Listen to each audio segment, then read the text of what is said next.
Yeah, thanks. Okay. Um, the main difference between volume one and volume two, I had interviews with pitchers in volume one. There and a lot of interviews with catchers in volume two. And let's see, I published the book in September of last year. And you can get, I'll have a slide at the end about where you can get it, but you can go through Amazon.com and type the title of the book in and it will come up. Oh, some of the things that I learned. This is one of the few groups I could make these comments and know what the heck I'm talking about. Wins above replacement, advanced baseball statistic that estimates how many wins a player contributes to his team and how much better he would be than a replacement player. JAWS stands for Jaffe War System, created by Jay Jaffe to elevate a player's worthiness for the Hall of Fame to fame by comparing them to other Hall of Famers at their position. Okay, slide.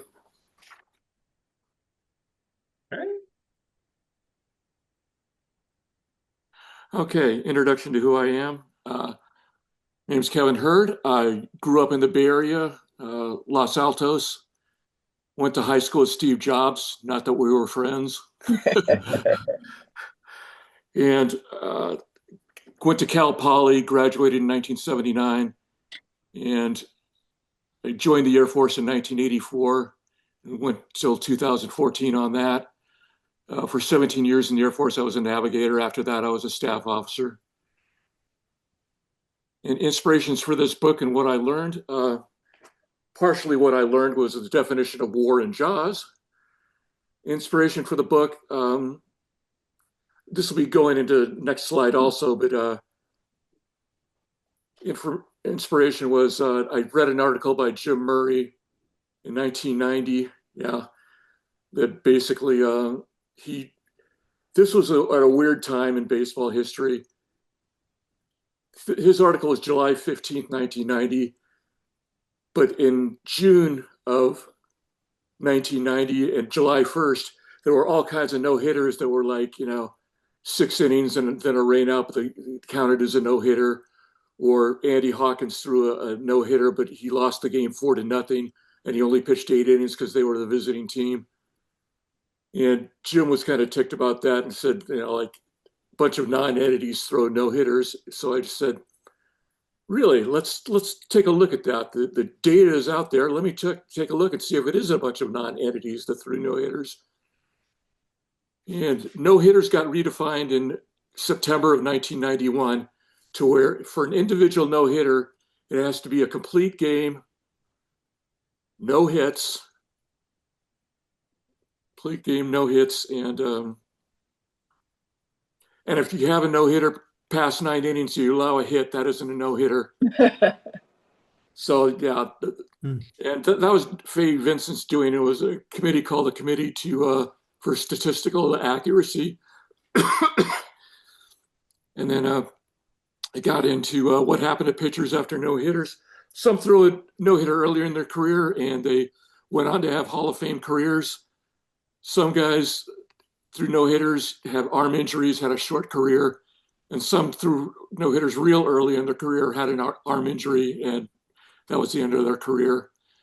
But the guys who they say, oh, that guy was just lucky. Well, not really. I went through 25 guys who were at the lowest, had the lowest jaw scores who threw no hitters and retired. And out of the 40, 25 I determined had arm injuries, and that's why they had short careers. So 62.5%.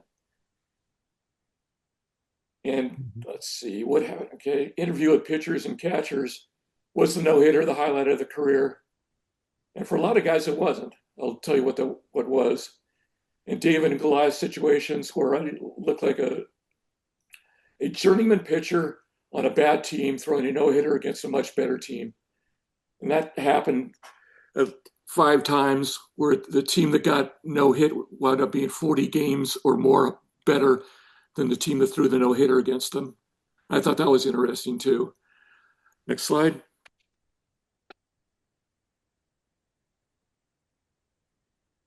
Okay. I discovered how journeyman pitchers and catchers, how important they are to Major League Baseball. And I did levels. I created that. And like if a pitcher had a jaw score of 50 or higher, they were a level one. And it was a lot of Hall of Famers. Level two were guys who were very good, but weren't in the Hall of Fame, except for a few exceptions. Level three were guys who were good, who the average won loss is 130 and 115. And for an example, that was Dean Chance's one-loss record in his career. And then David versus Goliath, I explained in the previous slide. Okay, slide. And it was 2 books, 23 chapters, focused on individual no-hitters that tell the story of the game, the teams, and the players involved. I got the meeting. I'm going to put you on speaker, and I'm connecting you to the speaker. After the 20 interviews with no-hit pitchers and their catchers, 141 easy-to-understand tables focused on topics associated with each chapter. So approximately 6 tables for each chapter. And a lot of time, every team, all 30 teams, we had a list of the best pitch games for the old teams that have been around since 1900. Had their best pitch games, and a lot of them were during the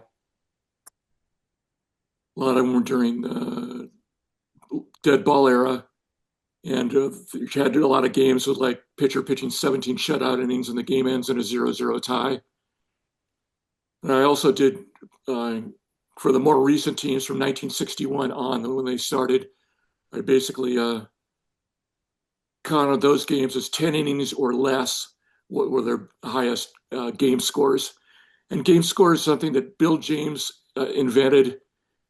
And one of the easier ways to understand it is if you pitch a game where you don't allow any hits and don't allow any runs, and you strike out the same amount as you walk, you have a game score of 87. And so there are some game scores over 100, but basically that's again no runs, no hits, and let's see, and many more strikeouts than walks allowed, like a differential of 13. That gives you a score of 100. And there were maybe like 17 or 18 of those total in baseball history. And then the best pitchers from each decade. And it's something that I thought was true, but I'm glad it was there in writing. Being a Giants fan, looked like Juan Marichal was the best pitcher of the 1960s if you go by WAR. He had like a 54.3 WAR. Bob Gibson had a 53.3. Sandy Koufax had about 130, but he had 7 seasons. Best pitchers from each decade, best pitchers from each country. And again, Juan Marichal came into this, and I think he was second best after Pedro Martinez. And then many more unique subjects, like when I did Gaylord Perry's no-hitter in September of 1968, a lot of the tables that I had were basically stuff about guys who got hit by pitches. And that was because Ron Hunt hit a home run off Bob Gibson. That was the one run the Giants got to win the game. So, and Ron Hunt, that was the one home run where Ron Hunt ever hit off Bob Gibson too. And like I say, many more unique subjects. Okay, slide.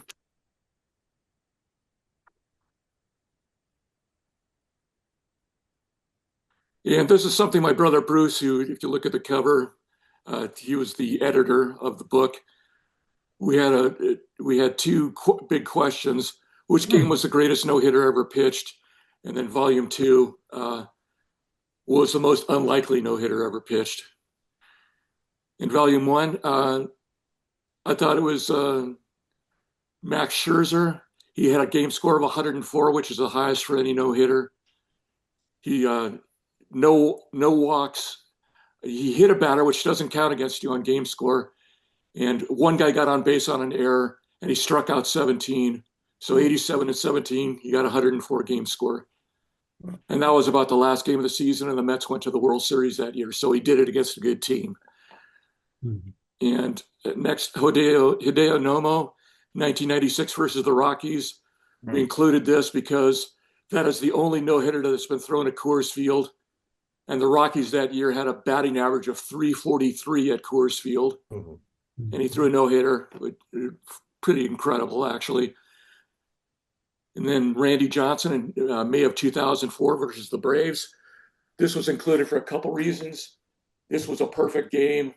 Randy Johnson was 40 years old, and the Braves were 45 games better than the Diamondbacks that year. So three unlikely characteristics all thrown in there, and he's got the perfect game. Then Harvey Haddix. This was a no-hitter for 32 years. Then in September 91, like I mentioned before, no-hitters got reclassified. So Harvey Haddix is the only guy that's thrown 12 no-hit innings in a game, or perfect innings. And the 13th inning, a guy got on base on an error, intentional walk. And I forget it wasn't Ted Kluszewski, it was another guy. Hit a ball over the fence, but Henry Aaron was on base and he just ran into the dugout. So that was the second out of the inning. And then the Braves wound up winning 1-0. It was Joe Adcock. Joe Adcock, thank you. And Sandy Koufax, September 1965 no-hitter against the Cubs. The Cubs were not a great team that year, but they had 3 Hall of Fame batters. Billy Williams, Ron Santo, and Ernie Banks. All righty, slide. And volume 2, which no-hitter was the most unlikely no-hitter ever pitched? And Mike Warren from the A's in September of '83. It was like 4 games left in the season. The White Sox were not putting their B team out on the order. I mean, it was light very much toward the end of the season, but they were trying to get the best record in the American League that year so they could have a home field advantage for the league championship series. And they wound up having the best record, 99 and 63. Baltimore was 98 and 64, but the Orioles wound up beating the White Sox in the league championship series anyway. So best laid plans. Anyway, and then the next is Ernie Koob and Bob Groom. There's 2 different individuals for the St. Louis Browns, 1917 on consecutive days against the White Sox. The Browns were last place team in the American League that year. The White Sox were first placed, and the White Sox wound up being 41 games better than the Browns that year. Next, Joe Bush with the 1916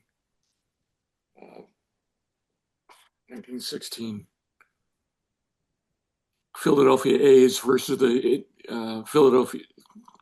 Cleveland Indians. The Indians were more than 40 games better than the A's that year, and the A's had the worst record, 38 and 115, the worst record of any team for a full season in the 20th century.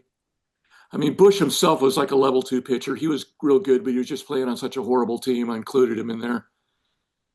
Then Don Black in 1947, no-hitter versus the Philadelphia A's. And Black was an interesting case. He's included because out of all pitchers that are thrown a no-hitter, he had the lowest JAWS score, negative 1.9. And Black, he could have pitched some more years, but in 1948, later in the season, he was batting and he stepped out of the batter's box and then wound up slumping to his knees. He had a stroke and he didn't pitch anymore after that. Then Jose Jimenez, I included him because he threw a no-hitter against the Diamondbacks for St. Louis, and basically Diamondbacks.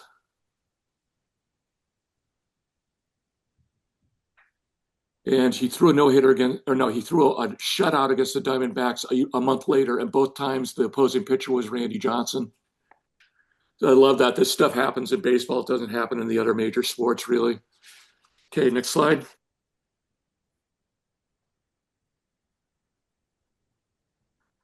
Okay, these are the guys we interviewed. I'll try and go through this quickly. Jim Maloney, 10-inning no-hitter, one of three in Major League history. That was in August of '65. His catcher was Johnny Edwards, one of the smartest guys I interviewed.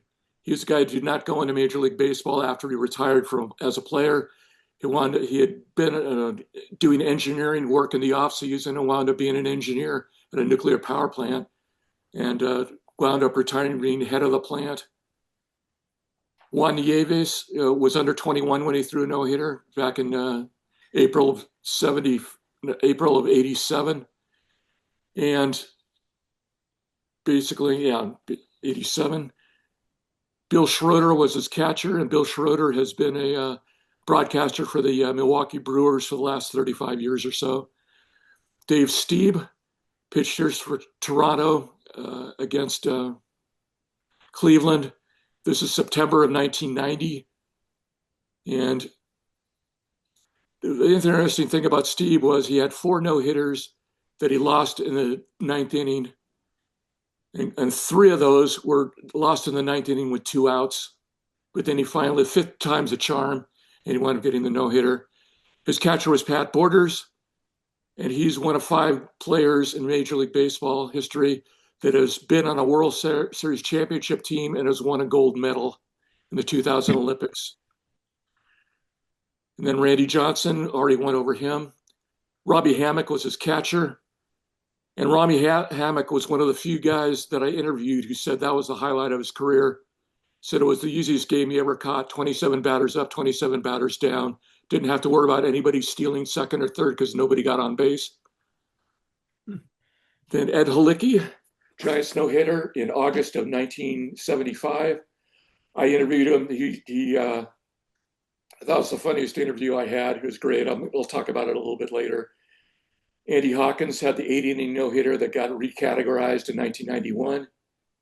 Bud Smith was under 21 when he threw his no-hitter in September of 2011, not 8 days before 9/11. And Dallas Braden, Oakland A's, Mother's Day of May of 2010. And his grandmother was there, and she had raised him basically after his mom died when he was like 10 years old. That was a great story. Buck Rogers for the Angels in 1962. He caught Bo Belinsky's no-hitter. One of the things interesting thing I heard from him was Bo Belinsky had an average fastball, but that day he threw exactly to where the target was, basically from the first inning through the 9th. Don Warner, catcher for the Cincinnati Reds, and I have talked to several Reds fans who are diehard Reds fans, and they swore up and down that Johnny Bench caught Tom Seaver's no-hitter when he was with the Reds, but no, it was Don Warner. Enjoyed talking to him. So Tom Seaver had 1 no-hitter in his career. Don Warner was the catcher. Mike Heath caught Mike Warren's no-hitter in '83. Ron Karkovice caught no-hitter in September of '86. That was Joe Cowley. And Joe Cowley got Steve Blast disease the next year and wound up never winning another game. The only pitcher that did that, threw a no-hitter, never won another game. Terry Steinbach, he caught with the A's, but this no-hitter he caught for the Minnesota Twins. And this was the one game where I could say, yeah, the team that got no hit was playing their B team. And Eli Whiteside, Giants catcher, in July of 2009, I believe. And he was a last-minute replacement. Benji Molina's wife was having a baby, so Eli filled in. And Jonathan Sanchez was the pitcher, and he was a last-minute fill-in for Randy Johnson, who spent his last year with the Giants. Miguel Montero, catcher for the 2016 Chicago Cubs. And Koyi Hill, I believe he was catching for Miami. And that was the one no-hitter that ended on a walk-off wild pitch. There was a runner on third with 2 outs, wild pitch. The guy scored in the bottom of the 9th, no-hitter. Next slide.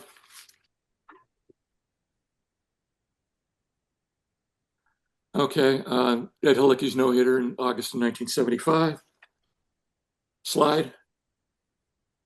In that game, I went there with my brother Drew and my friend Dan Hilmer. It was a double. It was a second game of a doubleheader, and there was interesting backstories, number of backstories here. And maybe you got to be a Giants fan to appreciate it, but what the heck? It's all Giants fans here today, hopefully.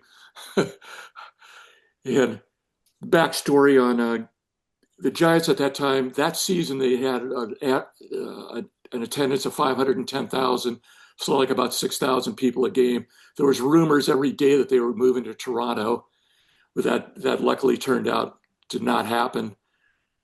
And some of the guys they got rid of, from 72 through 74, were Mays was traded to the Mets in May of 72. McCovey was traded to the Padres in October of 73. Bobby Bonds was traded to the Yankees in October of 74. And Tito Fuentes was traded to the Padres in December of 74. So basically, you had an 81 500 team, and the guys who were fan favorites were traded away. And that really drove the attendance down, too. And I just thought I'd include this. Carl Lender, the tightrope walker, did a tightrope walk between games of the doubleheader, where it was a rope attached from the third base foul line to the first base foul line. And since they had AstroTurf, there was no way they could pound in pegs, so they just had big guys, strong guys leaning to keep the line taut. I wouldn't have done the walk, but then again, I'm not a tightrope walker. Interview with Ed Hilicki was one of the best in the books. I'll talk at this at the end. The statistical snapshots had the Giants' records from 72 to 81. During those 10 years, they had three winning records, and one of those was 56 and 55 in 1981, the strike year. The best game scores from 1900 to 2021, two tables. For the old timers, it was Carl Hubble in like 1929. He's 17 or 14 scoreless innings and hitless innings, or now three. He allowed three hits and pitched 14 scoreless innings. Game ended in a 0-0 tie. The tallest players in Major League Baseball history, Ed Hilicki was 6'7", so I wondered how tall was he compared to all players in baseball history. There was 55 guys taller than him out of 20,000. And heck, I mean, Dave Kingman was playing for the Mets that day, and he was 6'6". There might be a way that's some type of record. And best pitchers born in the Dominican Republic. Marichal was either one or two, and Pedro Martinez was either one or two. All chapters included quotations, backstories, tables, and interviews. Now, as far as the story, Ed was pitching for the Phoenix Giants at the time when the Giants had a AAA team in Phoenix, and he was losing 4-0. It was the top of the first, and Rocky Bridges, their manager, came out, saw him on the mound, had him turn around and look at the scoreboard, and behind it there was an orange moon. He said, "Hey, Ed, heck of an orange moon, isn't there?" So Ed was looking at the moon, turned around. Bridges had already gone about 20 feet towards the dugout, turned around and said, "Hey, Skip, what is it you wanted to tell me?" And Rocky said, "Oh, just get this SOB out." And they wound up winning the game. Phoenix wound up winning the game 22-8. Slide.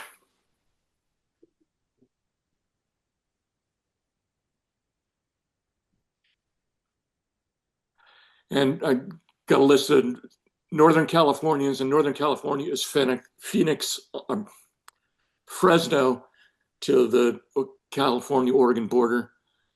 Dutch Leonard threw two no-hitters, went to high school in Fresno, also went to St. Mary's a couple years.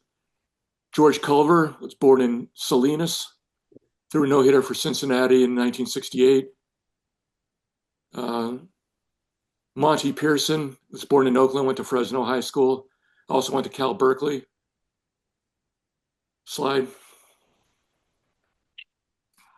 And Kevin, looking at the time, let's try to wrap it up in about 5 minutes. Yeah, I'll do Give the that. other speaker some time. Yep. No problem. Okay. Jim Tobin, born in Oakland. Ewell Blackwell, born in Fresno. Jim Maloney, born in Fresno. Went to Fresno City College. Also went a little bit, but didn't play for Cal Berkeley. Next slide. It went bad, Go right? forward. Yeah, one Yeah. second.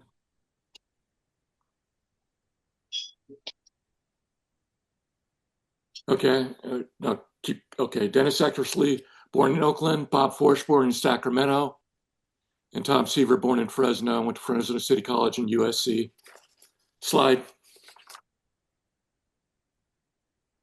Oh, it's going back a couple, huh? There you go. Yeah. Okay. Dave Righetti, who most of his career was a relief pitcher, but early on he threw a no-hitter. Went to San Jose City College. Randy Johnson, born in Walnut Creek, went to USC. And 5 times Cy Young Award winner, Hall of Fame induction in 2015. Slide. Dave Stewart, born in Oakland, wound up winning 168 games. Dave Steve, born in Southern California, but went to San Jose City College and Oak Grove High School. Slide. Ken Forsch, along with his brother Bob Forsch, both born in Sacramento, won 114 games. Chris Bosio went to Sacramento City College and born in Carmichael near Sacramento. Scott Erickson went to the same high school I went to, Homestead High, wound up winning 142 games. Won 20 games in 1991. Slide. Then Dallas Braden, he of the perfect game in 2010. Grew up in Stockton. Matt Garza wound up going to Cal State Fresno. Wound up winning 93 games. And Tyler Gilbert was born in Santa Cruz and got his no-hitter, I believe, in 2022. Slide. Catchers, Oscar Stenage, went to San Jose High School. Ernie Lombardi, Hall of Famer, 86.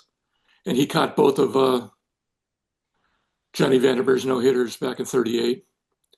Ray Romano, born in Oakland, All-Star in 1946. Wound up career batting average 252. Slide. Bruce Edwards, wound up going to Sacramento High School. Gus Triandos, wound up going to Mission High School in San Francisco, St. Mary's College of California. And Doug Camilli, his dad was Dolph Camilli, who wound up hitting over 200 home runs. Doug caught one of Sandy Koufax's no-hitters in 1964 against the Phillies and went to Cal State, Sacramento, and Stanford. Slide.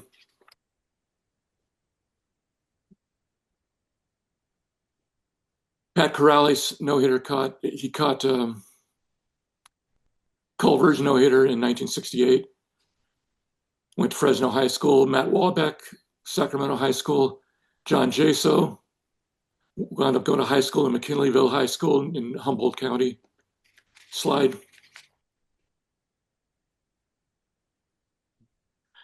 And this is where you can order the books. Like I say, the last slide says questions, so we can do this after everybody's done or however you want to do this. But here's where you can order it. This is for the paperback edition. Yeah, how about we do this? If folks have questions, start putting them on the chat, and then we'll shift to the next speaker, and then we'll take the time to address all the questions. Okay, so do it on the chat. Okay. Yep. I do see right now that volume 2 is available on Kindle. That's ebook for $5.95. So that's a pretty good deal, I have to say. Okay. I'm usually not an ebook reader, but that's pretty good. So, Okay. all righty. I'm going to stop here for a second. Hello, everyone. Brief self-introduction. I grew up a Giants fan, but that wasn't necessarily my introduction to pro sports.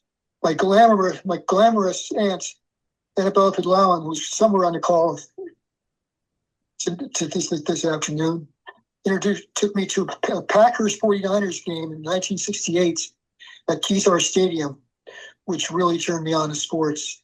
And she's responsible for my lifelong fanaticism with all sports, really. But baseball was the one I most deeply fell in love with. And it happened to be the year that occurred, happened to be 1969, when Willie McCovey was on his way to winning the MVP award. He hit a home run the first game I went to. My dad took me to at Candlestick, May of, I believe, 24th, 25th of 69, when he did win the MVP. I spent the rest of the summer watching him get intentionally walked, which was, of course, very frustrating. I was lucky enough to go into sports writing, covered the Giants for 15 years, all but 16 years, all but 2 with MLB.com.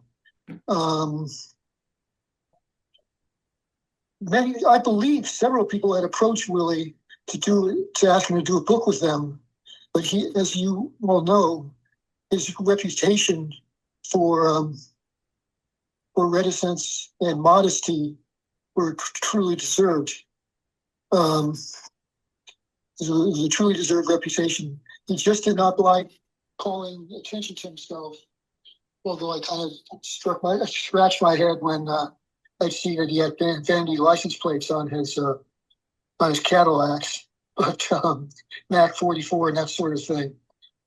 But I was able to, even though he turned me down, face to face, after he passed away, I thought, well, if I do this right, I can maybe get the project started.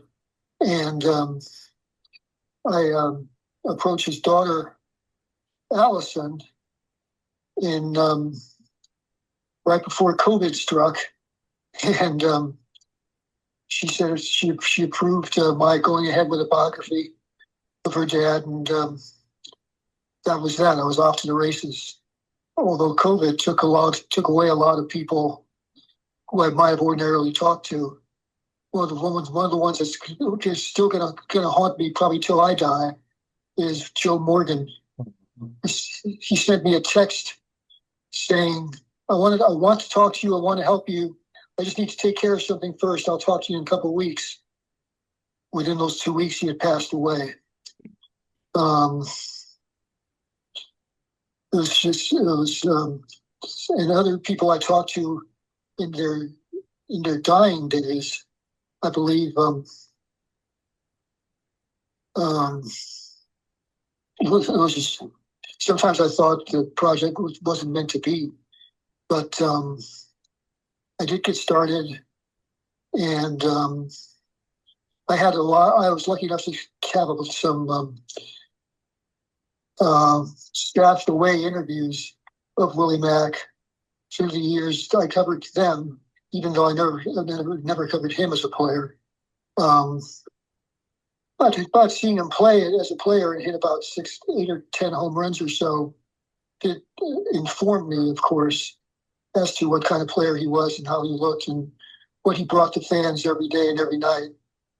The desire, the dignity, all of that was really evident. I want to read just a few short passages from the book. Maybe one of the best, certainly one of the best interviews I did. I'm sorry, don't want to sound modest. One of the most entertaining interviews I did for the book was not by a Giant, but by San Diego Padre, the San Diego Padre, aside from Tony Gwynn. That would be Dave Winfield. Dave learned a lot from Willie McCovey in his early years with the Padres. So here it goes from chapter 11. Dave Winfield became a big leaguer when the San Diego Padres selected him in the first round of the 1973 draft. 4th pick overall. Didn't spend a nanosecond in the minor leagues.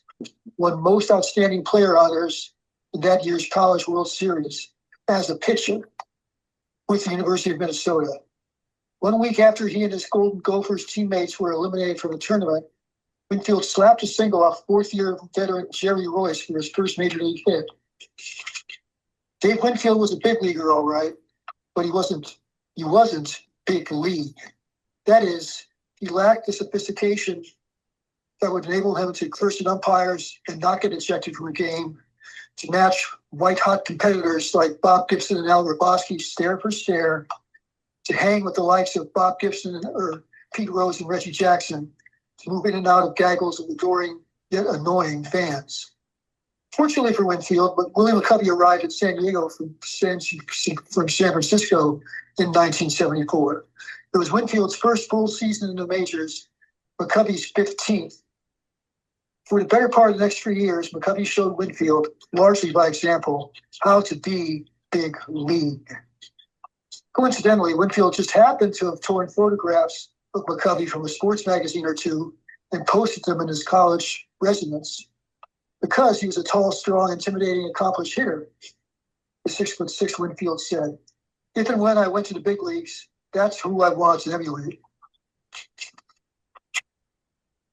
Winfield described himself as feeling ecstatic as McCovey seamlessly slipped into the elder statesman's role for the Padres. In San Diego at the time, players were too old or too young for us to have a really good team. I thought Willie would add a lot of ability, class, professionalism. I kind of migrated toward him, and he kind of migrated toward me. Flights, bus rides, post-game meals, it didn't matter. McCovey found Winfield, or vice versa. Quote, he went out of the way to let me be around him, end quote, Winfield said. Quote, come on, Rook, come on, kid, we're going to dinner. For them, dinner often concluded with their ongoing search for an expertly baked black bottom pie, a delicacy rich in chocolate. Winfield understood that McCovey no longer could ascend to the heights he occupied when he was regarded as baseball's most feared hitter. Quote, he wasn't 100%, but he never complained, end quote, said Winfield, who played primarily right field. Quote, even if he didn't perform admirably or have a good game, he wasn't one of those guys who would break his bat or scream and holler and curse at anybody. He would just set his helmet down, set his bat down, wait for somebody to bring that glove to him, go out to first base and resume his activities. Watching this paragon of cool, Winfield often repeated something like a prayer. I said, let me follow in his footsteps. Many things he did. Let me follow in his footsteps, end quote, Winfield said. Quote, just being around him helped me mature. I know it did, and I'm forever grateful. So that was one big league career that McCovey heavily influenced.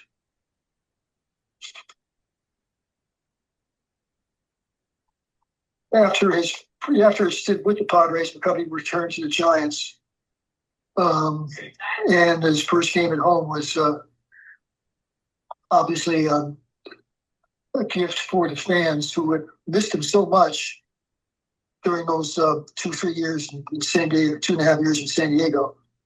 So here we switched to seeing his opening day, the Giants home opener in April 1977 against the Dodgers.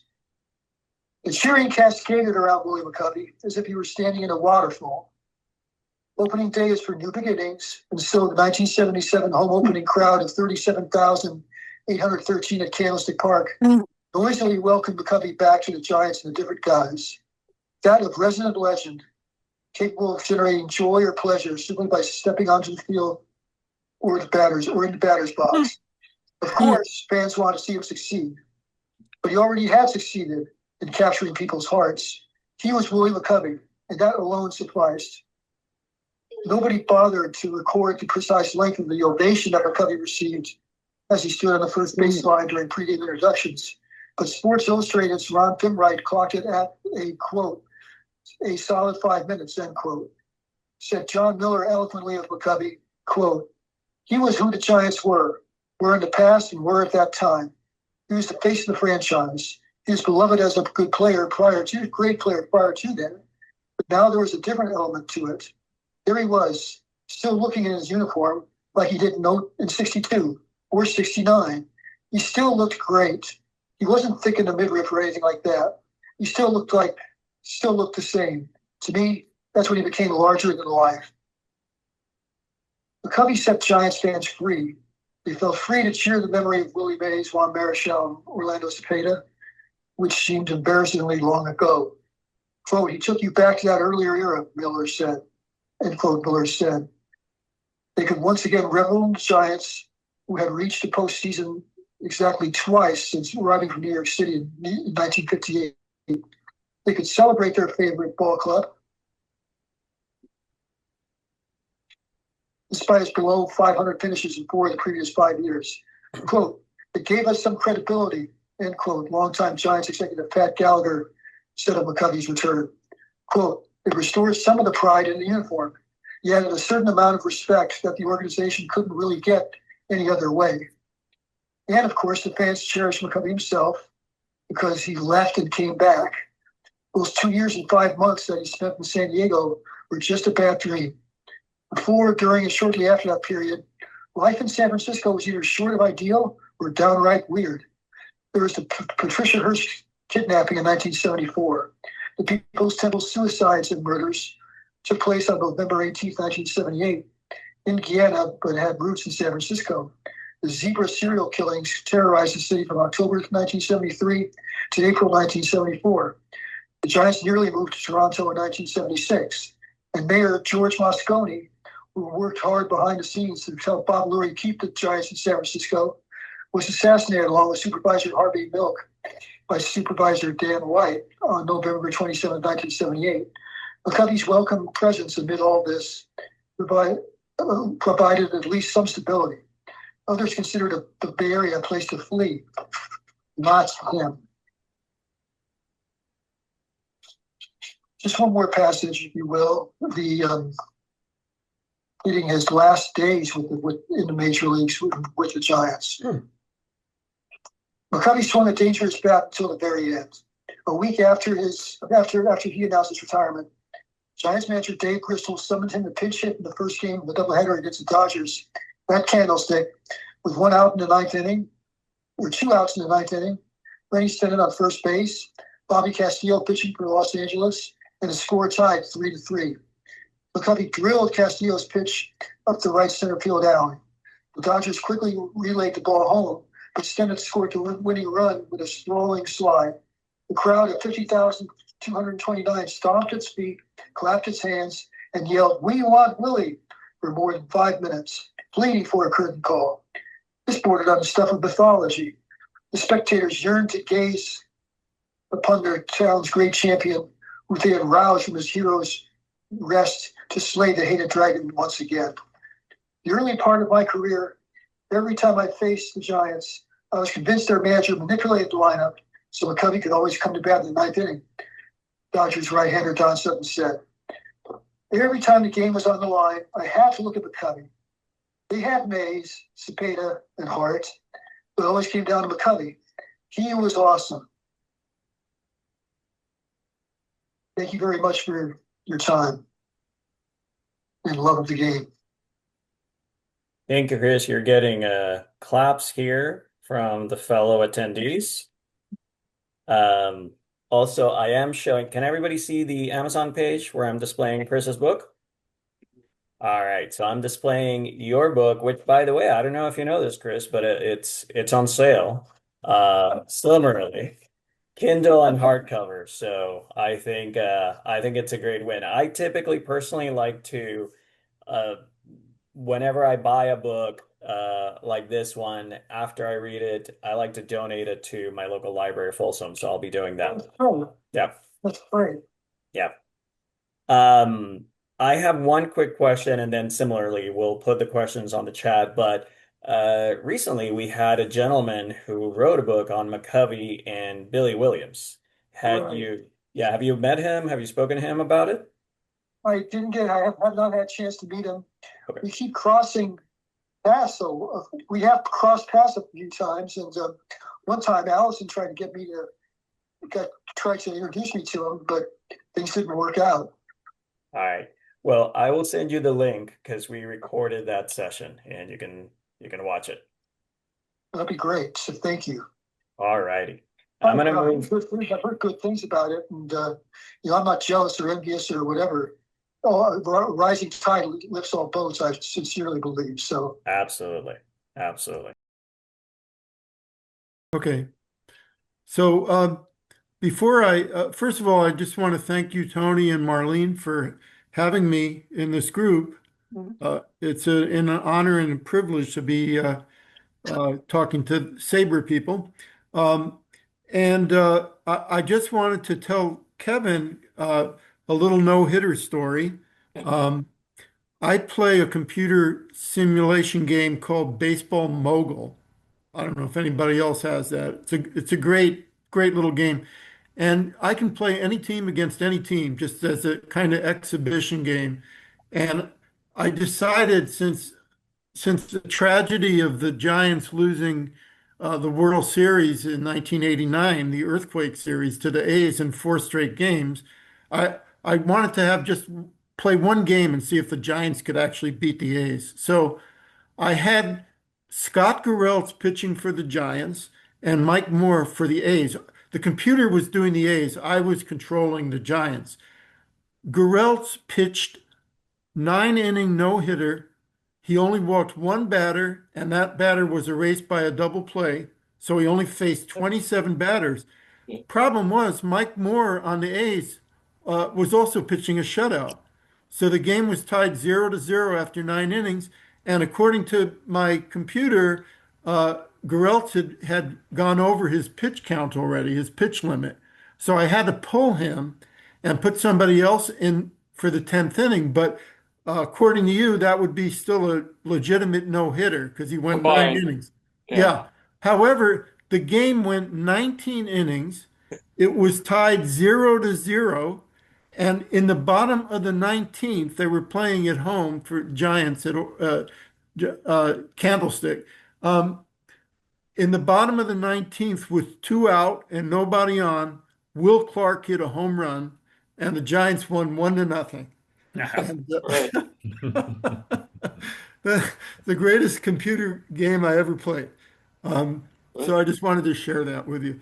Uh, anyway, just to tell you a little about myself, I grew up in New Jersey, and I went to school at Cornell, and then for my graduate work to Syracuse University, where I got a master's in magazine journalism.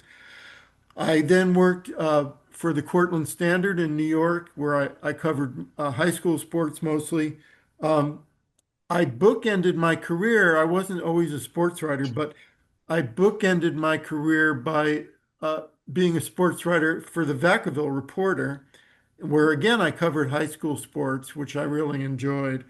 Um, and so I grew up as a Mets fan, but I moved to San Francisco in 1980 and became a Giants fan. But I'm still very conflicted when the Mets play the Giants. I don't know who to root for. It's it's sort of a quandary for me. Um, but anyway, I became a Giants fan. After retiring, I retired 4 years ago. I wrote a book called The God Squad, The Born Again San Francisco Giants in 1978. I don't know if that shows up anywhere, but I'm never. uh, Yeah, we and see it. yeah, and so I had actually met Gary Lavelle, who was one of the so-called God Squad, back in the early 1980s, and I'd interviewed him. I'd written a magazine article about him. And this whole controversy, which I'm going to describe about the God Squad, had erupted at that time. And I said to Gary, this would be a great idea for a book. This whole controversy between the media and these God Squatters. And he agreed. We met in his home. We talked about it, but we soon realized neither of us had the time to devote to doing a book. And I forgot about the whole thing until 40 years later when I retired. And I thought, this would still be a great idea for a book. I wonder if Gary's still around. So I got a hold of Gary Lavelle and then also Bob Nepper and interviewed them and also interviewed Lowell Cohn, who was one of the writers who used to satirically write about the God Squad from time to time. Uh, and I also interviewed Henry Schulman, who you probably know was a beat writer uh, for the Giants, both when he worked for the Oakland Tribune and for the San Francisco Chronicle. Um, I really wanted to interview Glenn Dickey, but Lowell Cohn told me that Glenn has dementia and really isn't up to an interview. But Glenn was also central to the God Squad controversy. So let me I just want to give you a little background about this whole controversy. Um, Through the 1950s and 60s in Major League Baseball, it was very rare to hear pronouncements of faith by the ball players. Funny story though, in 1965, the Dodgers' Sandy Koufax declined to pitch in the first game of the World Series against the Minnesota Twins because it fell on Yom Kippur, the most important Jewish holiday. So Dodgers manager Walter Alston selected John Drysdale to start the first game. And the Twins shelled Drysdale. And when Alston came to the mound to take Drysdale out of the game, Drysdale told him, "I bet you wish I was Jewish too." Uh, but generally, players did not talk about their faith with the media. The New York Yankees, under the influence of second baseman Bobby Richardson, did hold Sunday meetings, sometimes in hotel rooms for the Christian ball players, since they always played games on Sundays and weren't able to attend church. In 1973, Baseball Commissioner Bowie Kuhn instituted Baseball Chapel, allowing all teams to hold a service prior to Sunday games. Baseball Chapel was the brainchild of Warren Spolstra, who was a sports writer for the Detroit News. In the late 60s and early 70s, the Jesus Revolution, which started in Southern California, swept up the coast and had an impact in San Francisco, specifically with the Giants. Gary Lavelle became a born-again Christian during winter ball in 1976 through discussions with Minnesota Twins pitcher Tom Johnson. When the 77 season began, Lavelle quietly shared his faith with teammates who were interested. Several gave their lives to Jesus as a result, while other teammates became born-again Christians through the influence of others. By 1978, there were at least 10 born-again believers out of the 24 men on the roster. As Chris was telling us, the Giants had been mediocre since 1971 when they made the playoffs but lost to the Pirates, who went on to win the World Series. Nobody expected much out of the Giants in 1978, but just before the season started, the Giants acquired Vita Blue from the Oakland A's. The Giants, as Chris pointed out, they still had Willie McCovey, who had come back to them, giving them great veteran leadership. The other pitchers in the starting rotation, Bob Necker, Ed Halicki, who Kevin talked about, and John Montefusco, were outstanding. To the surprise of the fans and the rest of the league, the Giants were in first place by May 12th, ahead of the Dodgers and the Reds. On May 28th, Candlestick had a record crowd of 56,103 when the Giants erased a 5-0 Dodgers lead and won 6-5, fueled by a pinch hit grand slam home run from Mike Ivy. The Giants had been trailing 3-0 going into the bottom of the sixth inning. After the team scored once and loaded the bases, Ivy drilled a shot over the left field wall to put them ahead 5-3. I know that Charles Fracchia was there that day because he talks about it, and I quote him in my book about he was 13 years old at the time, and he was there when this happened. It was the Chevy payoff inning, and I didn't get a car. Oh, sorry. Neither did Mike Ivy. Yeah. Here's what the Chronicle wrote. The deafening candlestick reception for Ivy's home run was what Montefusco wanted to discuss. Quote from Montefusco, "I was talking to trainer Joe Licio when Mike got up there, and I said, wouldn't it be unbelievable if he hit one out? Joe then says, he's going to do it on this pitch. And sure enough, he did. The ovation Mike got was something I'll never forget. We're going right down to the wire with the Dodgers in every game we play," unquote from Montefusco. The article continues, Ivy sent up to bat for left-handed Vic Harris in an against the percentage move because the pitcher Don Sutton is right-handed. Ivy said he was just looking for a fly ball against Sutton with one out. He gave me something I could pull, but I didn't think it was going out. Then the crowd told me it was. The whole feeling is beyond words. Oh, and here's Charles' quote. Giants fan Charles A. Fracca Jr., who was 13 and at the game that day, said, quote, Ivy nails that pitch over the fence. The whole stadium rocks like it was an earthquake. The stadium shook. It was unreal. People hugging each other. Such excitement, unquote. The Examiner reported, this is an Ivy quote, I tell you, this team has so much confidence in each other. If we get behind, we know we can come back. We believe so much that we can do it. It's a feeling that no other club in the major leagues has got. We have a home type unity type of feeling. It's super. I don't want to be any place else but here. Now, I don't want you to misunderstand this, but if we go on the road and win some games, I really believe in my heart that we can win this whole thing. Terry Whitfield added, we feel in ourselves we can do it. Comebacks like this prove it. If it happened another time, well, then we can do it again. After that game, Larry Keith of Sports Illustrated wrote, fourth a year ago, the Giants have not had a winning record in 5 seasons, a million-plus gate in 7, or a pennant in 16. Nob Hill had become Sob Hill. But league-leading pitching and timely hitting are starting to change all that, and Candlestick Park, once a cold, lonely outpost, is suddenly red hot with excitement. Keith closed his article with quotes from a couple of Giants. Whitfield said, the Dodgers and Reds have the prestige of the past, but this is today. We're young. They're getting old. Montefusco said, I used to have to lie a little to get the fans to come out. Now I really believe we are good. I finally feel like I'm in the big leagues. Okay. On June 16th at Candlestick, the Giants staged an improbable ninth-inning rally, tying the game on a pinch-hit homer from Hector Cruz, who had just arrived in San Francisco that day after being traded by the Cubs. Then Lavelle, remaining in the game now that the score was tied, was allowed to hit and delivered a single, only the 3rd hit in his major league career.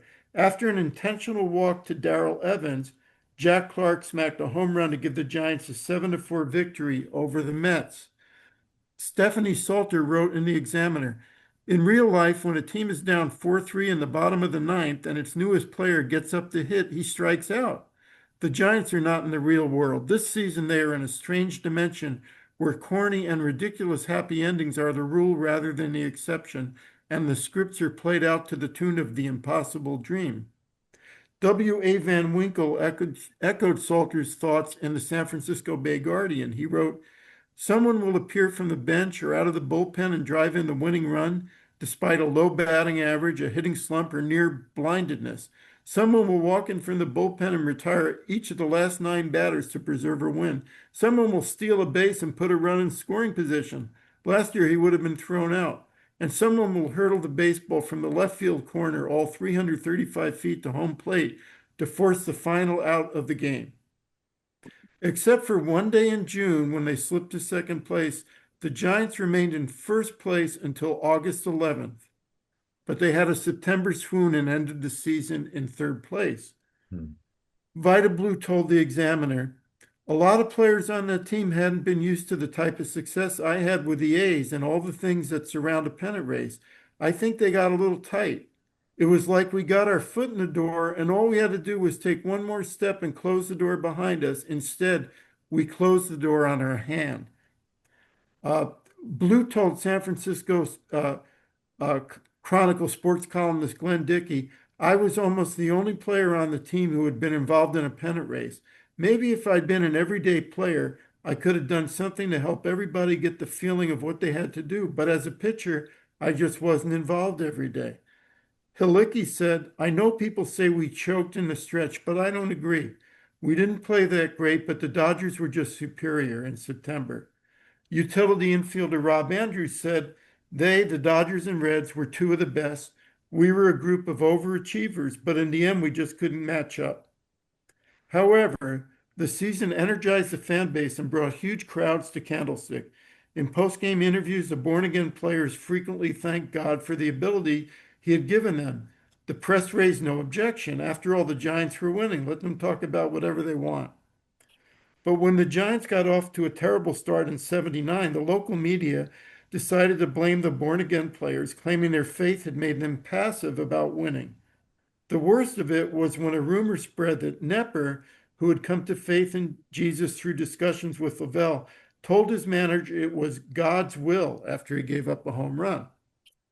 In my book, I devote an entire chapter dispelling that myth. I interviewed Nepper, who says he never said it. The manager, Dave Bristol, who would certainly remember something like that, also said Nepper never said it. But this and other mythologies about the God Squad spread nationally to the point where such luminaries as Peter Gammons of the Boston Globe and Dick Young of the New York Daily News spread these stories. That was the real disgrace, because I'm quite certain that Gammons and Young never talked directly to the players and managers involved. They didn't bother to verify. They just took the rumors and ran with them, what today we would call fake news. Another claim was that the Giants had two buses to take them to the ballpark, one for the born-again players and another for the rest. Lavelle, who I interviewed, dispelled that fallacy. By the way, the term God Squad was invented by another San Francisco Chronicle columnist, Art Rosenbaum, in 1979. He did not intend it negatively as a pejorative, but other writers soon began to use it that way.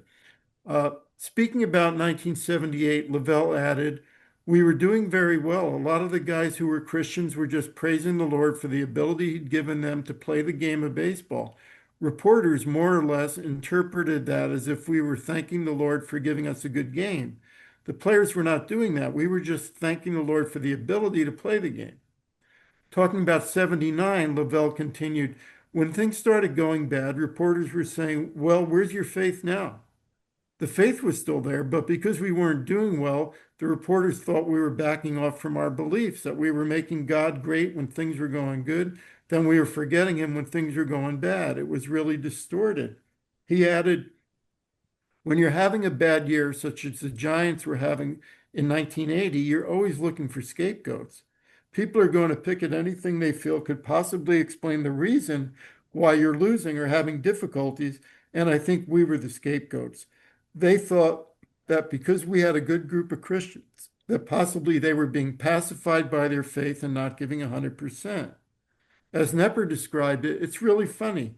In 78, when we all became Christians, it was really great because we came out of nowhere to lead the division the entire year and we finished third. Then in 79 and 80, when the team didn't live up to expectations, it was blamed on the Christians. What became popular then suddenly became unpopular.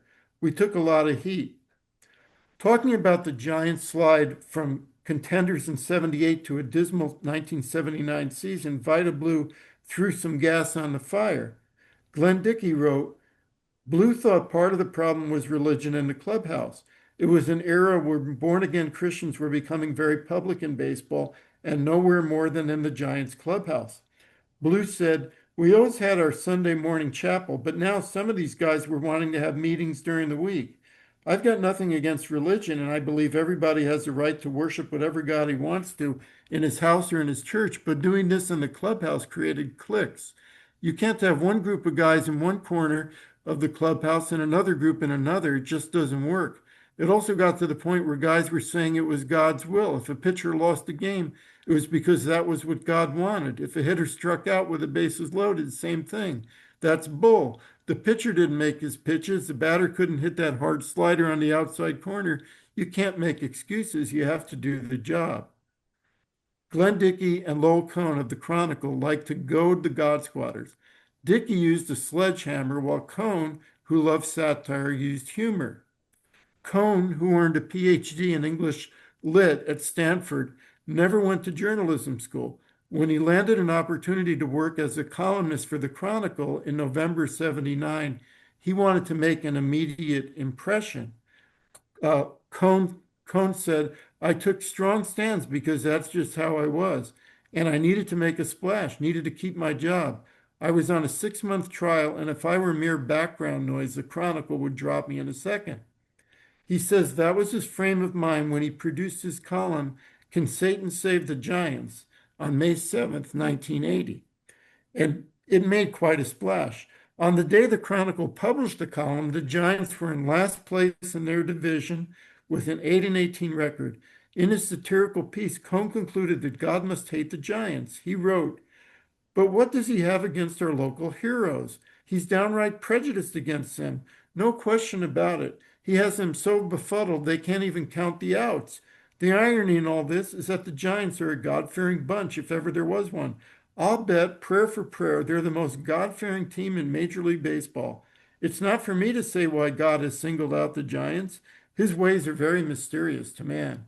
But as long as things are already shot to hell, I have a suggestion. Join the other team, fellas. Throw in with the Prince of Darkness, the Big D. Cohn went on to recommend that at least one Giant sell his soul to the devil to turn the team's season around, just as long-suffering Washington Senators fan Joe Boyd did in the novel The Year the Yankees Lost the Pennant, which was the inspiration for the 1955 musical comedy Damn Yankees, which in turn generated the movie of the same name. Joe Boyd was renamed Joe Hardy for these productions. Uh, Conset told me I was joking around. I wrote my satire on the soul because that's what people were talking about. Glenn Dickey had written about it. I wasn't accusing them. I was just trying to have fun. But as he would soon discover, some of the Giants didn't get the joke. In mid-June, the Giants, still gained 10 games under 500, were in New York to play the Mets, and Cohn made the rookie journalist mistake of catching a 45-minute ride on the team bus from the Giants Hotel in Manhattan to Shea Stadium in Queens. He didn't know that no ball player wants a sports writer on the team bus. Cohn says he never rode the team bus again. But this time he did and was standing while most of the players were sitting. Cohn, who had been critical of the Giants, as had other Bay Area writers, told me, John Montefusco was in the back. He didn't like me at all. So he started yelling at me. It's more than 40 years ago, but I think he said one, F you, Lowell. The bus stopped at a light in Manhattan. There was a homeless person on the street, and Montefusco yelled, see that effing bum? That's Lowell's brother. I was still standing up. It happened very quickly. There happened to be an empty seat next to Johnny LeMaster. Johnny grabbed me and said, sit down here. I'll take care of you. LeMaster was one of my all-time favorite athletes, said Cohn. He is the most decent, lovely person. But he was troubled, and he said to me, why did you write we should sell a soul to the devil? And I said, Johnny, I didn't mean it. It was satire. And Johnny, in the goodness of his heart, said, what satire? And I'm not putting him down. I love Johnny. He just didn't know. And I tried to explain, you're making a joke. And I don't think I ever adequately explained it to Johnny. The point was, even though he disapproved of what I had done, he didn't disapprove of me, and he protected me from what he saw as a verbal onslaught from Montefusco. And by the way, I don't have any hard feelings toward Montefusco. God love John Montefusco. I'm telling you what happened like 43 years ago. Cohn related the second half of the story. So now we get to Shea Stadium, and I already have a migraine because of what happened on the bus. So I'm in the dugout, and now Vida Blue, and I didn't really even know Vida, comes up, and he doesn't know how to pronounce my name, which is Cohn, and he calls me Kun, and he says, are you Lowell Kun? And I said, yeah, and I thought, I've already got a migraine, and now this, I've got to deal with Vida Blue. On the contrary, there are all these guys in the dugout. He puts his arm around me and says, Lowell Kun, you're okay by me, letting everybody know, don't screw with this guy. Then he explained, Lowell, I like the God Squatters, but I think they feel losing is God's will, and it troubles me. Vida objected to them. He liked them. How could you not? Said Cohn. They were nice guys, but he felt they had a fundamental disagreement. Vida did not accept losing, and I'm not saying they did. It was his perception of them that they thought losing was God's will, and he wanted everybody to know he approved of the guy, me, who questioned that. Cohn added he did not share Blue's perception because no born-again Giant ever said anything like this to him. Cohn said, I felt that Lavelle, for example, was a kick-ass competitor, absolutely, and LeMaster as well. I was a columnist, so I would drop in and out. I'm not there every day like a beat writer, but I dropped in thousands of times. I never, ever heard a player say that. Cohn published a follow-up column a year later, Lavelle and the Fiend, F-I-E-N-D. Lavelle had called the Bay Area a satanic region, in part because Anton LaVey founded the Church of Satan in this city. Lavelle also called San Francisco a center of radical groups and homosexuality. In his column, Cohn accused Lavelle of being intolerant. The article had repercussions. Lavelle received a bunch of nasty letters, including death threats. When Cohn became aware of this, he spoke with Lavelle in the Giants clubhouse and was surprised at how gracious and reasonable Lavelle was when he explained his views. Cohn said he was taken aback and didn't know how to react, as he was expecting fireworks, and he wrote a nice column called Friendly Persuasion. One player Giants fans focused their displeasure on was shortstop Johnny LeMaster, not because of his Christian faith, but just because he seemed to serve as a convenient scapegoat. LeMaster wasn't on the Giants for his bat.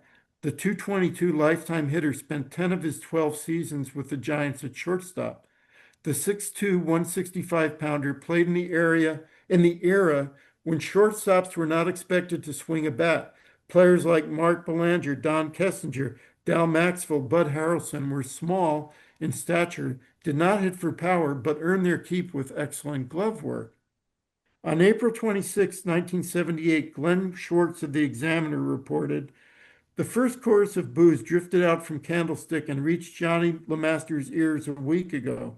By the weekend, you didn't need a scorecard to know who was coming to bat. As the catcalls increased, LeMaster bit his lower lip and told himself to ignore the noise. It's something I have to live with. The fans pay their money, can boo when they want. You just can't let it get to you." It was no coincidence that it began after LeMaster made a throwing error behind Montefusco, leading to an unearned run for Atlanta and a 1-0 defeat.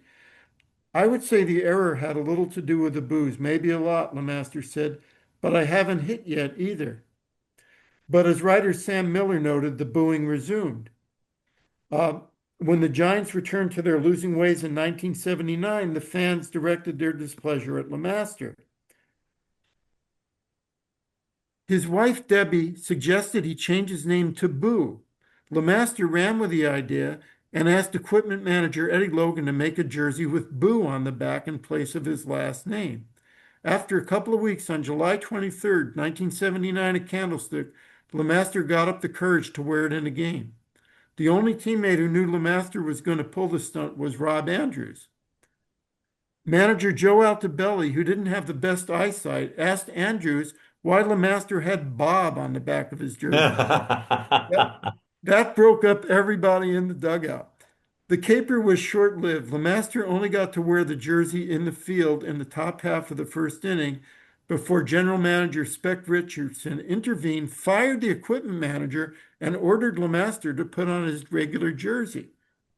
LeMaster said, "But when the game was over, where do you think every single newspaper reporter, every TV camera in the whole Bay Area was at? And I mean, I had mics in front of my face like you wouldn't believe. But here's the thing. The fans loved it. The reporters loved it. They ate it up. My general manager fined me $500 for being out of uniform, but it was the best fine that I've ever had. Eddie Logan got his job back and all ended up well." I think Charles has a Boo jersey, don't you, Charles? I do not have a Boo jersey, but I do have a Oh. Johnny LeMaster jersey. I've only seen one other person at the ballpark who has one. Okay.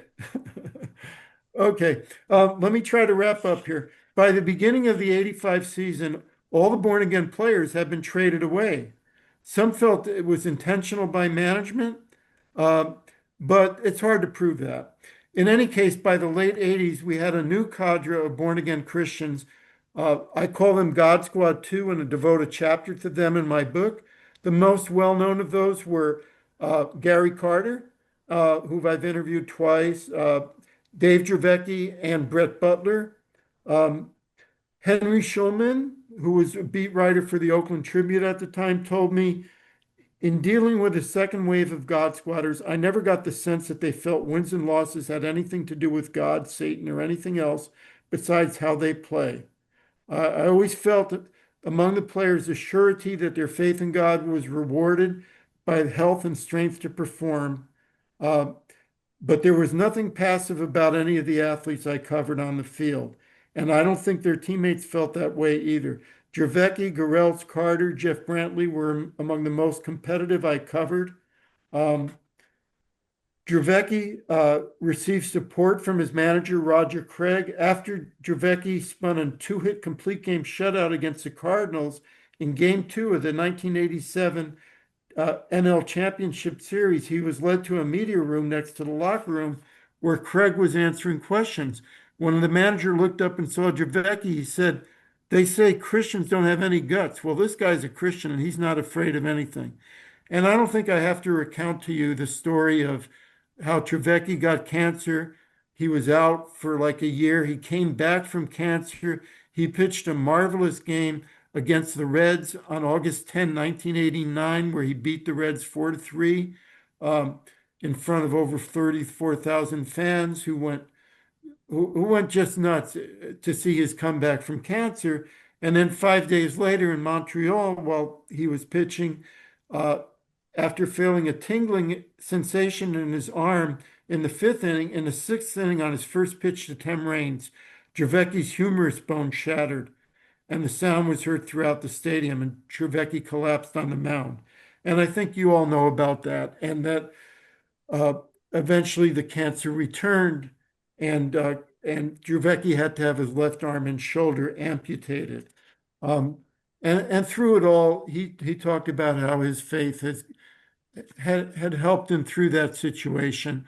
One more anecdote before I close. Brett Butler got into hot water in 1990 when he made remarks to Oakland Tribune sports writer Henry Schulman. Butler implied that the Giants' injuries and illness were due to Satan's influence. The headline, which Schulman did not write, screamed, "Giants losing ways. The devil made them do it." But Butler never said they were losing because of the devil. In fact, Schulman made a point of saying that Butler didn't mean that, which shows that a bad headline writer can kill the story that you work so hard on, as some of you writers know. In any case, it caused a rift between Butler and Schulman that was eventually repaired. In conclusion, I don't think we'll ever see a God Squad 3. The original God Squad came together in a perfect storm. San Franciscans at that time and still are generally liberal in politics, accepting of sexual preference, in favor of abortion, and in some case in favor of legalization of drugs. That's a generalization, but I think true. The populace was wary of these God Squatters, conflating their beliefs with those of ultra-conservative Christians. Although these born-again Christians held to what they feel are biblical views on such issues as homosexuality and abortion, they didn't judge others who disagreed. The media, having never encountered outspoken Christian athletes before, did not know how to handle this phenomenon. Many resorted to making the God Squatters the scapegoats. Since that time, Christian athletes speaking about their faith has become generally accepted by the media. I also think Christian athletes have learned how to better communicate their faith in a non-preachy fashion. I think the God Squad were spiritual pioneers in the sense that they took the hard hits from the media and remained steadfast in their faith. I believe they helped open the door for other Christian athletes to also be bold about their beliefs. Thank you so much for your time. Appreciate it.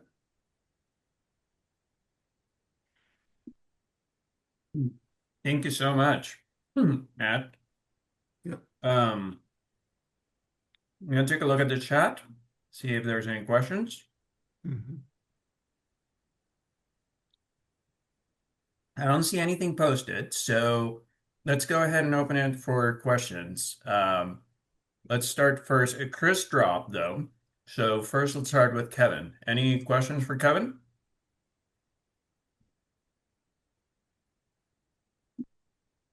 Marlene, go ahead. Not a question, it's a comment. I'm glad that you included catchers in your book. I think they don't get as much credit as they deserve sometimes.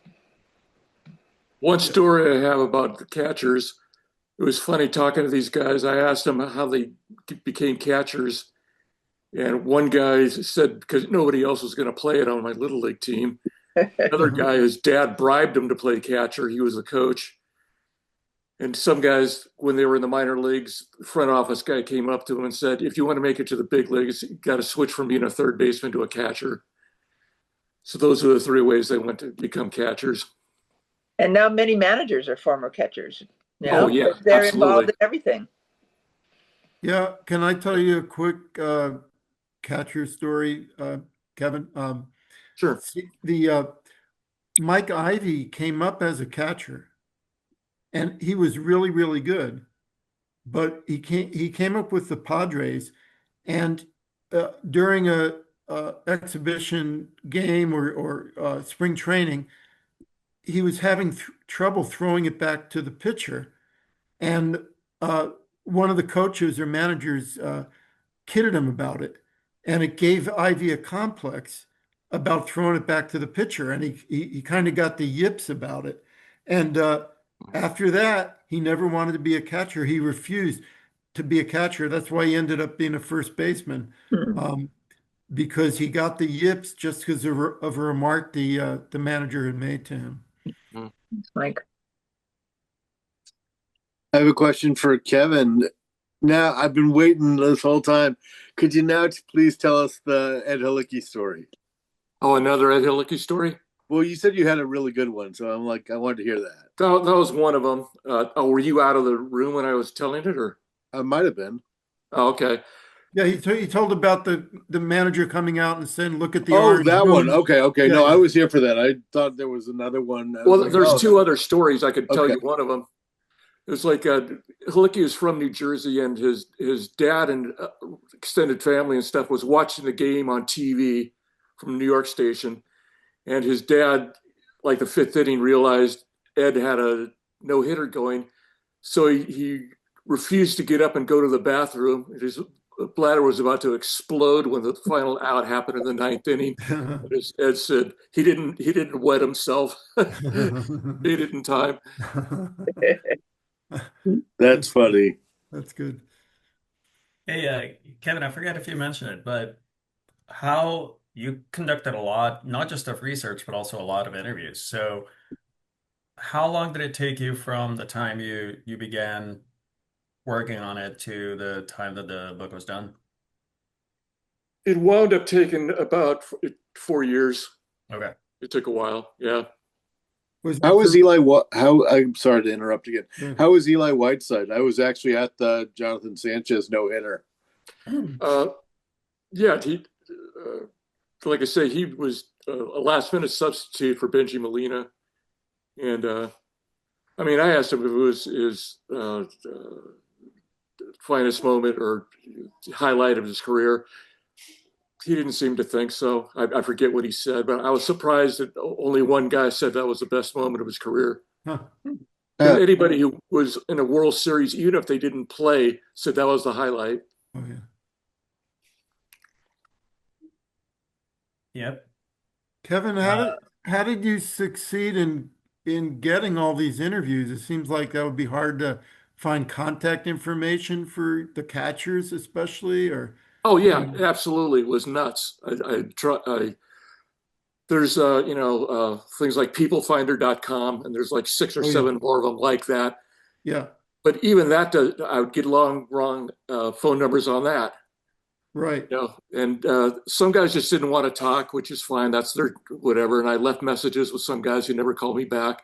Mm-hmm. So yeah, but when I got an interview, it was always good. Like, yeah, this guy's willing to talk to me and Oh, yeah. stuff. And yeah, it was great. Yeah, cool. Great. Go ahead, Gary. You're on mute, though. Gary, you're on mute. Oh, okay. Yeah, I wanted to make a comment about the 1999 no-hitter by Jose Jimenez. That was a SABR. That was a SABR game. SABR 1999 in Oh. Arizona. I was at that game, and I remember at that game it was kind of controversial. I forget who made the play, but there was one ball that was hit to the outfield that looked to me like it one hopped, and they called it a catch, but to me it was a tainted no-hitter. But still, I was at that game, and as were Okay, many other SABR people. cool. Yeah. Cool. Awesome. All right. Questions for Matt? Matthew, I really enjoyed your presentation. I have a question about the manager of that team, Joe Altobelli. And Yes. how did he handle the God's situation? What was his religious affiliation or passion about it or lack thereof? And how did he respond to and It was try to keep the clubhouse harmonious with this? Yeah, yeah. I didn't learn too much about Altobelli, but I did quote him a bit with because they asked him, how do you handle these God squatters? And he said that it was no big deal to him, that he was fine with, he was fine uh with them as long as it didn't interfere with their performance, and he felt it didn't. He felt that you know it was not having any adverse effect. So I would say he was supportive of them. It certainly wasn't critical of them. The funny thing, not funny, it's kind of sad. Altobelli was fired, and Dave Bristol was also fired, and some of the reporters, especially people who weren't in the Bay Area, like Dick Young of the Daily News, claimed that the God Squatters had gotten them fired because they caused a division in the clubhouse. And there was no truth to that when I talked to, Nepper and Lavelle, and even uh, um, Willie McCovey said he had no problem. He didn't feel there was any division in the clubhouse. But the rumor spread that it was because of the God Squatters that Altobelli and Bristol were fired because division in the clubhouse. And I go through that in the book, and it just isn't true. So I think Altobelli was fine with them in general. Yeah. If my memory serves correctly, Gary Lavelle and Johnny Lemaster were still on the team when Frank Robinson became the manager. They were. Was Frank Yeah. Robinson have any opinion, supportive, not supportive, or Good track record question. on that? I go into that a little bit in the book. Similarly with Frank, he said he didn't have a problem as long, and he met with, I think, with Lavelle, or I think it was with Lavelle, and said, look, this is fine as long as you don't, it doesn't affect you. And the other thing is, like Vida Blue said something about them having meetings in the clubhouse. And that just didn't happen because I talked to Lavelle. He said, no, we would never have a group get together and pray or do anything like that in the clubhouse. It would always be removed from the locker room. And so um, Frank, Frank also, to his credit, uh, Mike Ivy, as you may know, was very unstable emotionally, and that's why he eventually got out of the game. But Mike was also a born again Christian, and at times he had like left the club for a little while because of mental exhaustion, and then come back. Frank made a point after Frank was appointed manager. He made a point of going down to Atlanta, where Ivy lived, and met with him prior to the season, just to kind of show his support of Ivy.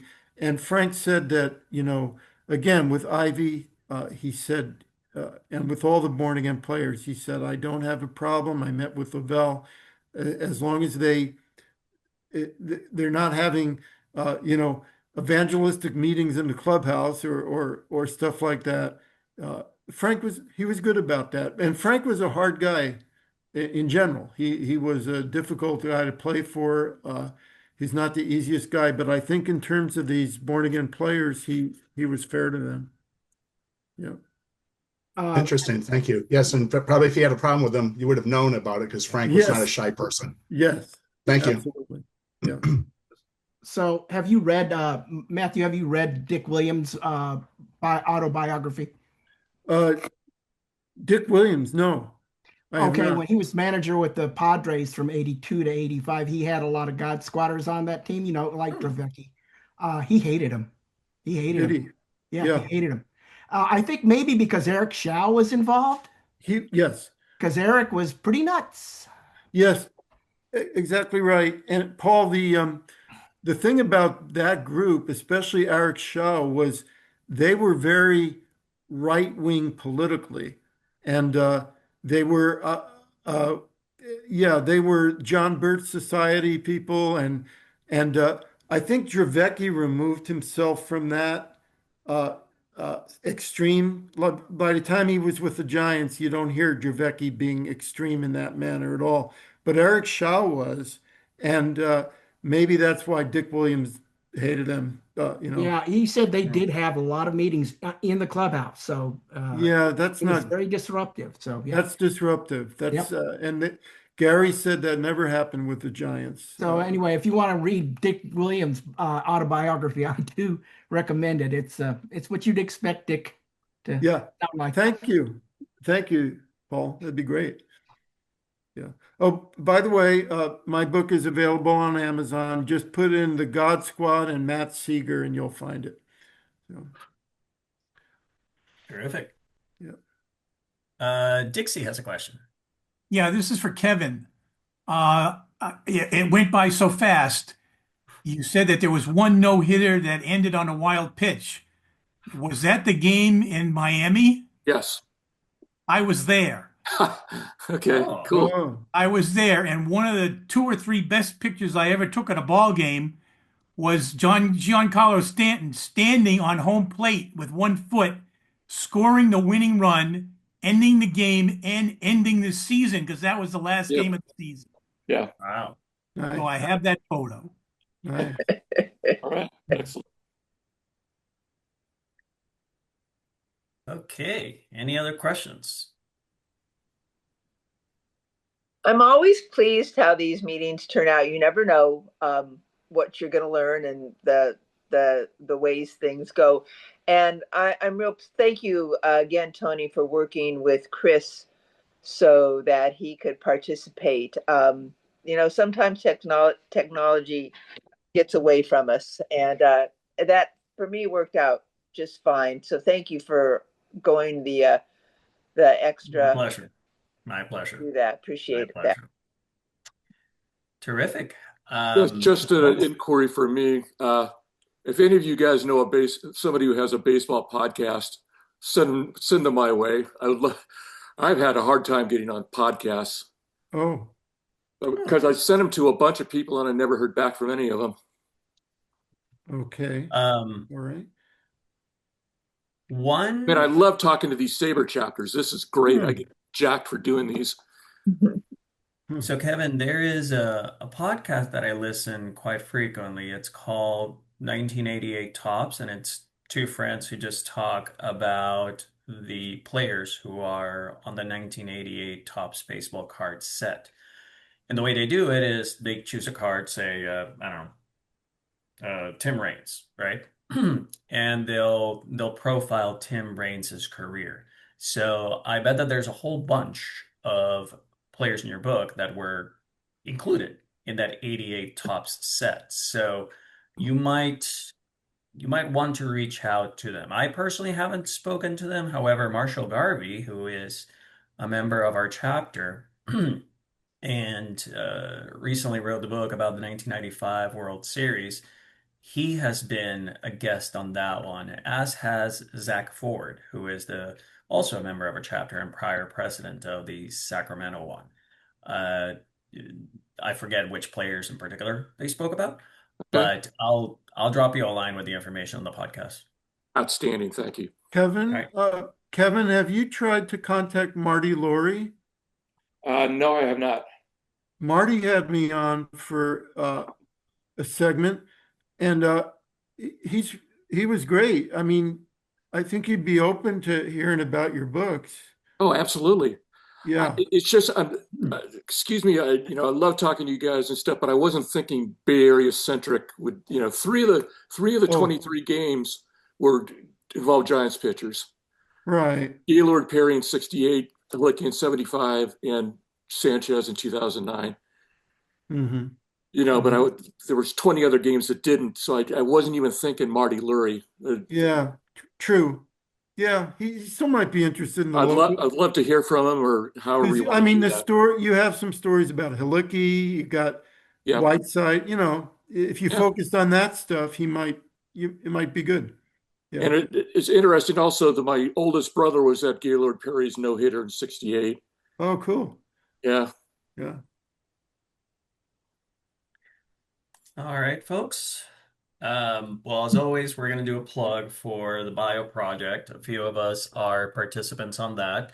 Marlene mentioned the upcoming book on the on the Oakland Oakland Coliseum. Coliseum. Yep, on the Oakland Coliseum. Thank you. And it's a terrific way to kind of get your feet wet, right? It ranges everything from recaps of games to particular features about the Coliseum and so on. I will say it was a blast to write those articles.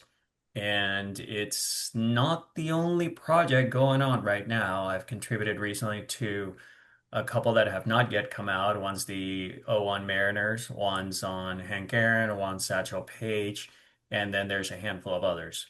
And that's for book projects. Then there's, of course, bios that don't appear in a book and are out there because folks have a particular affinity. SABR has a desire to have a bio written for every single player, as well as umpires, front office execs, et cetera, et cetera. As you can imagine, there's a whole bunch of them still waiting to be claimed. So if you have a particular team or a particular player, a particular position or something along those lines that you're interested in, by all means, reach out to the SABR Bio Project. Marlene? And Yeah, then Kevin. Do they keep a list? Do they keep a list? Yes. So the easiest way, actually, let me share my screen. Kevin, go ahead and talk while I share my screen. My oldest brother sent me a stuff about this one guy who'd been in big leagues from the 20s and 30s. And I looked under saber.org and stuff, and he alphabetically, his name wasn't there. But I checked it out on, oh God, Dorsey there? Right. Wikipedia, and the guy did have a thing there. But it would almost be like me copying the Wikipedia thing. Well, you'd be surprised. So first and foremost, can everybody see my screen? Yep. Yes. Yeah. All right, so that's a bio project. Sometimes there's a player who doesn't appear there. Now, there should be a page, and if the bio's not written, it'll say, hey, this isn't claimed. Do you want it? Occasionally, and this is connected to the Sean Lama database as well as to Seamhead. So if a player appears there, it'll appear here. You see here, for example, call out on newest bios. Dwayne Murphy's an interesting one. I actually did the fact checking for that one. So if He was a good player. yeah. Mhm. So here's I how liked that outfield with him and yeah. Ricky and Tony Armas was incredible. Yeah. Yeah. So here's what it would look like, right? You got your bio, you got the author's name, you got some elements here, and there's of course the, hey, if you've got anything else that you would like to contribute, contact us. If you just go to SABR and search the research collection, so I'm going to give you an example of one who is not yet done because I'm working on it. Biography will show up here. Typically, if you don't see a snippet of text, it means that it hasn't yet been written. Now, it could be assigned, like in this case, it's assigned to me.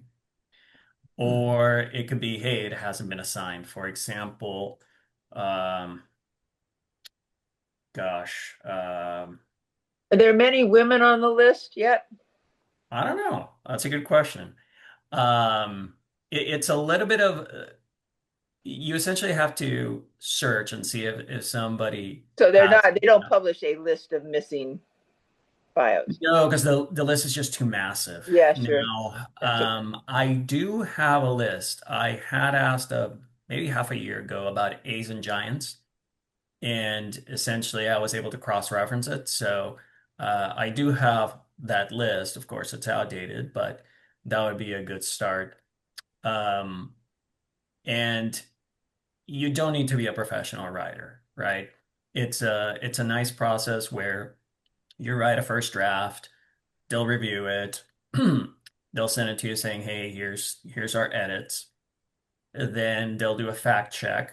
They'll send it to you saying, hey, look what the fact checker found. And then they'll do a final edit. So depending on how many bios are on the docket, it can take weeks, sometimes months to go through the process.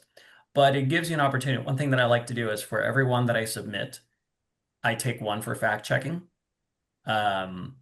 And that gives it, I mentioned Dwayne Murphy's. I did just finish one for Turn of the Century player. And the SABR research collection, so to your point uh, about players in Wikipedia, the SABR research sources are gargantuan. So not only do we have the WISE questionnaires and the research committees, but we have access to the entire catalog of sporting news. We have access to a whole bunch of historical Black newspapers and other newspapers. So you'd be amazed how much stuff is out there, even for the most obscure of players. Does it have to be a guy who played at least one game in the big leagues? Yeah, I think Okay. so. So Steve Dalkowski's out of there, even though he's interesting as hell. Gosh, I don't know. It might be. I don't know the specifics there. I wonder Okay. if by virtue of having been on the roster, he might be there. Okay. So, yeah. Um, and it expands, of course, like I mentioned, stadiums, umpires, all that kind of good stuff. So, Well, all right. I second Tony's encouragement there Yeah. for all of you. And What you if- know, at conference, those of you who go to conference, there's usually sessions on how to do baseball research if you want a reminder or you know, a refresher on doing this. And you know, whatever I've ever done with SABR, people have been very helpful, you know, very supportive and very helpful, and can refer you to other people. Lots and lots of connections available. Absolutely. That's a big list. Who do we reach out to at SABR if we have? Yeah, so you would do Mine's a different kind of animal, so to speak.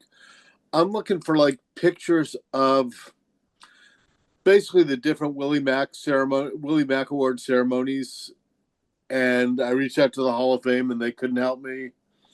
And I found some of them, you know, but anything in the 1980s is kind of hit or miss. I got a picture of Kruko in '86, I think. But any ideas as far as where I would find pictures or newspaper pictures or anything like that?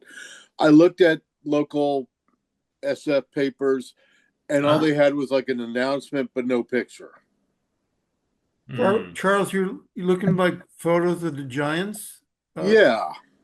I Contact. already contacted what's her name with the archives. Okay. You got me a couple. That's what I was going to suggest. I got pictures from my book directly from the Giants. Okay, I tried them. I contacted their archivist, unless there's somebody else there. You think Seth McWilliams might have shot some of those? Possibly.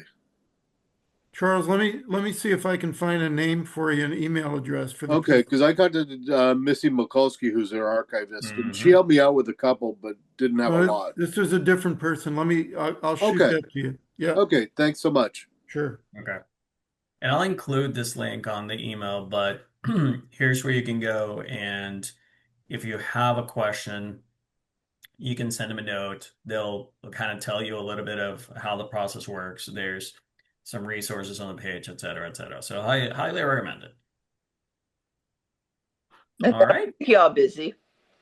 Yep, absolutely. And it's good. I'll tell you personally, I like to have a couple going on at the same time because keeps you busy and out of trouble. Yeah, and also maybe you'll come across an obstacle trying to get a hold of a resource, so you have something else that you're working on, then you kind of toggle back and forth. So, all right, folks. Well, thank you. Thank you for your attendance. Thanks again to our speakers. Terrific books. And Jeff, thank you for mentioning that you'll be published in the Baseball and the Arts newsletter. Awesome. I'm imagining we could also find that on the SABR site if we do not belong to that committee. Yep, absolutely. Maybe we should invite Jacob to do a tour of the SABR website with us again. We did that some years ago. It was pretty interesting. Yeah, this is cool. I got to check this out. There's a lot of stuff there. Yep. Tony, thank you. Everybody, thank you. We're not sure if we're going to have a Zoom meeting next month. Okay, volume 5, great. But we're going to be working on SABR Day and other events for next year, and try to figure out in-person events that will be well attended. And it just, some people don't like to travel anymore. Venues are not as easily available. We can go to some ball games again next year. But we're working on it. If you got ideas, let us know. If you want to get more involved, let us know.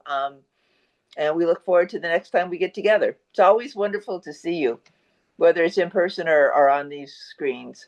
Come out to the cart shows. Yeah. Yeah. I'm gonna try to do those are next always Saturday then. fun. That's a good idea. Absolutely. Oh, All right, folks. just to let you Castro Valley know, is near the BART line. as you What's that, mentioned Kevin? baseball cards, I have a friend who just wrote a book called Cardboard Heroes, Rob Adams. Oh, yeah. That's a great book. Yeah. Yeah. Absolutely. I Nice. have it I'll in be my in touch. other room. So, awesome. Well, thanks, everyone. Thank Thank you. you. Thank you. Tony, for all your work. Bye, guys. Bye-bye. Bye, Nancy. See you soon.